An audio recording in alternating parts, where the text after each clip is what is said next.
Hi everyone. I have a math problem for you. You know that's my favorite subject, right? Which is more? Okay, just looking at this, which do you think is more? Well, this is $1, and this is 1, 2, 3, 4, 5, 6, 7, 8, 9, $10. So which is more? Well, that doesn't seem hard, right? It's 10, of course. Well, let's look at these same amounts in a little bit different way. You may not have learned about percentages yet in math class, but here's one example. If I have $10, forget about that one for just a minute. I have $10, I just counted it out, in $1 bills. Each one of these is 10%. So 10%, 20%, 30%, 40%, 50%, 60%, 70%, 80%, 90%, 100%. That's all of my money. If I had $10, okay, each one of these is worth 10%. Okay, so that gives you a little quick lesson in percentages. So it's 1/10 of what I have. Well, if I had all of these, it would total 100% of the money. Well, the Bible tells us that God expects us to give him 10%. And so if I had $10, then God would expect me to give $1 to him. And so most of us do this, Christians do this by giving 10% of our money to the church. But God doesn't just want us to give 10% of our money. He wants us to give 10% of our time as well. So that might mean we teach a class or help somebody in need, praying, all kinds of things that we could do to be serving God that would be part of that 10%. So that's kind of hard to do sometimes. It's much easier for me to give $1 in the offering plate than to spend 10% of my time. So I have to work on that.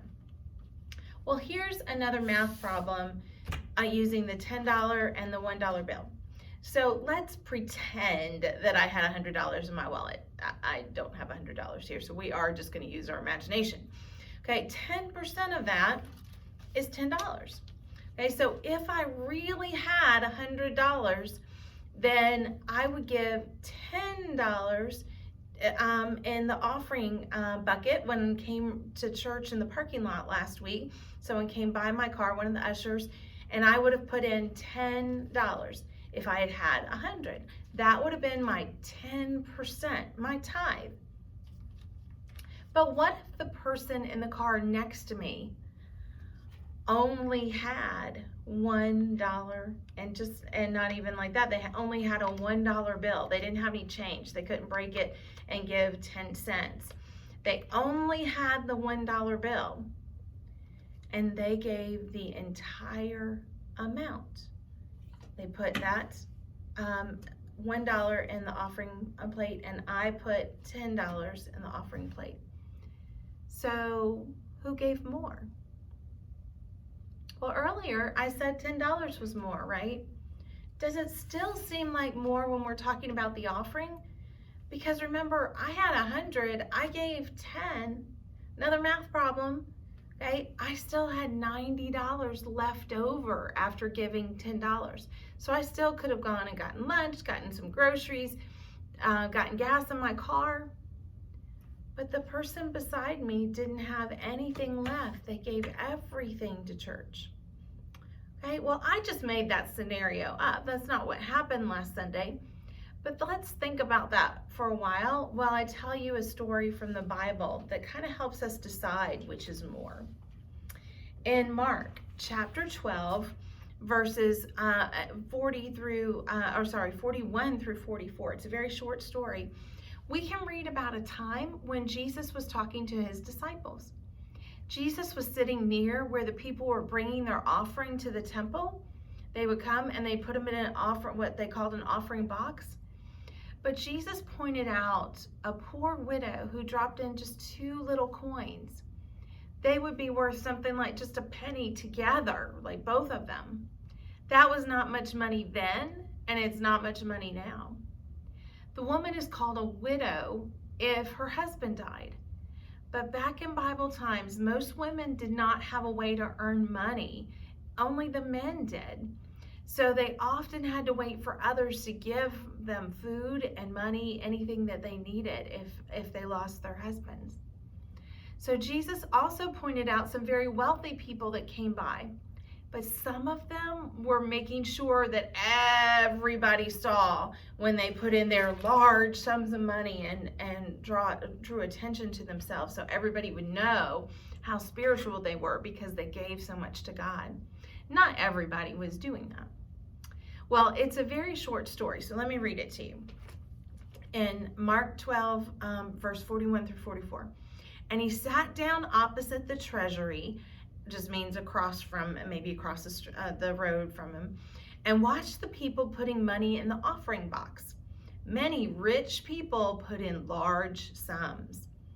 And a poor widow came and put in 2 small copper coins, which make a penny.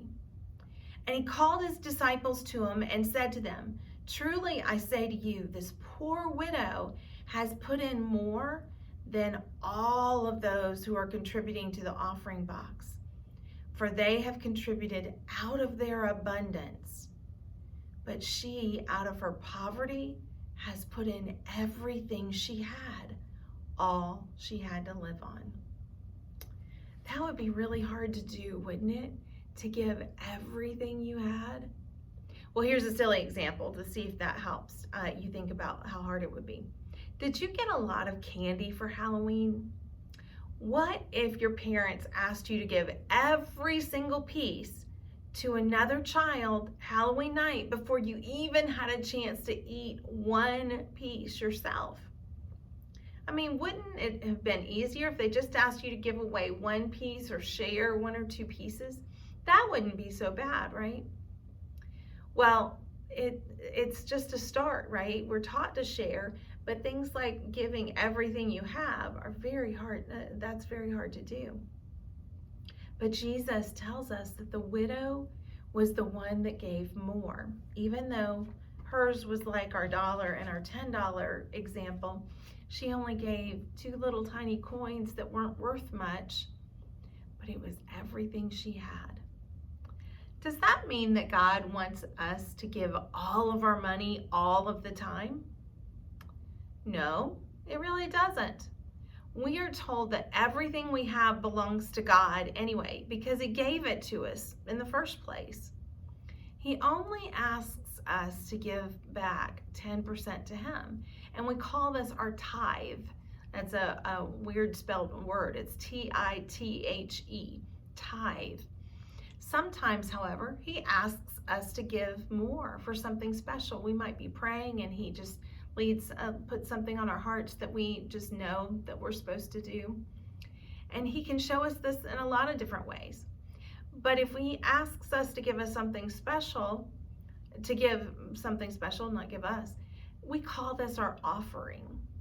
Do you know that it's completely safe to give all that you have to God like the widow when that's what He tells you to do? She might not have had anything left to eat at her home. We don't know. People who do not know about God's love may think that this was not a smart move because she was so poor. I mean, the money that was being collected by the church was to help people just like her. So why would she be the one giving? But God is more powerful and loving than that. She trusted God so much that she gave everything she had. God blesses that kind of faith all the time. I've seen God work like that in my life and in those around me. Mr. Joe and I have tried to be faithful giving our tithe to church even when we didn't have enough money to pay all of our bills and it didn't make sense, because we saw the power of God and we knew that we needed to trust Him. God always, always, always, always helped us make it through till we got paid again. It has happened many times, and we understood how blessed we were and how blessed we are. You know, you can trust Him like that too. Remember, that doesn't mean God is always telling us to give everything we have. He expects us to give that 10% of our time, talent, and our finances, also called our treasure. He is always in control, and he always loves you more than you can imagine.